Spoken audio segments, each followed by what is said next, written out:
Deux Rois, chapitre 22. Josias avait 8 ans lorsqu'il devint roi, et il régna 31 ans à Jérusalem. Sa mère s'appelait Jedida, fille d'Adaja, de Botskat. Il fit ce qui est droit aux yeux de l'Éternel, et il marcha dans toute la voie de David, son père. Il ne s'en détourna ni à droite ni à gauche.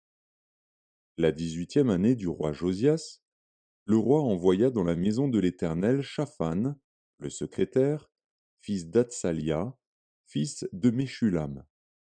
Il lui dit, monte vers Ilkija, le souverain sacrificateur, et qu'il amasse l'argent qui a été apporté dans la maison de l'Éternel et que ceux qui ont la garde du seuil ont recueilli du peuple. On remettra cet argent entre les mains de ceux qui sont chargés de faire exécuter l'ouvrage dans la maison de l'Éternel. Et ils l'emploieront pour ceux qui travaillent aux réparations de la maison de l'Éternel, pour les charpentiers, les manœuvres et les maçons, pour les achats de bois et de pierres de taille nécessaires aux réparations de la maison. Mais on ne leur demandera pas de compte pour l'argent remis entre leurs mains, car ils agissent avec probité. Alors Hilkija, le souverain sacrificateur, dit à Shaphan, le secrétaire, j'ai trouvé le livre de la loi dans la maison de l'Éternel. Et Hilkija donna le livre à Shaphan, et Shaphan le lut.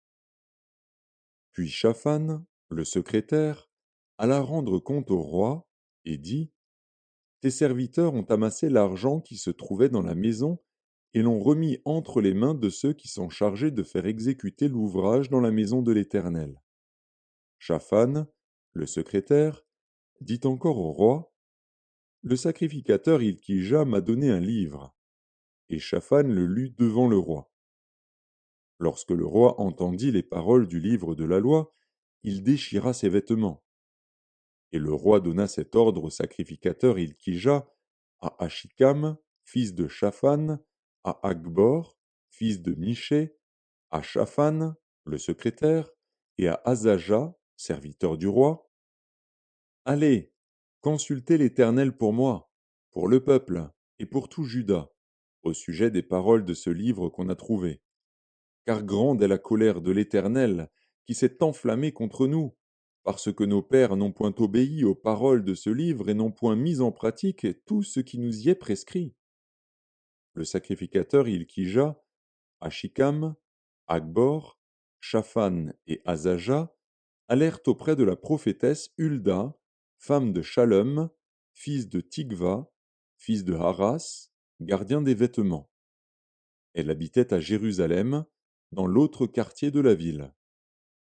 Après qu'ils eurent parlé, elle leur dit, ainsi parle l'Éternel, le Dieu d'Israël. Dites à l'homme qui vous a envoyé vers moi, ainsi parle l'Éternel. Voici, je vais faire venir des malheurs sur ce lieu et sur ses habitants, selon toutes les paroles du livre qu'a lu le roi de Juda.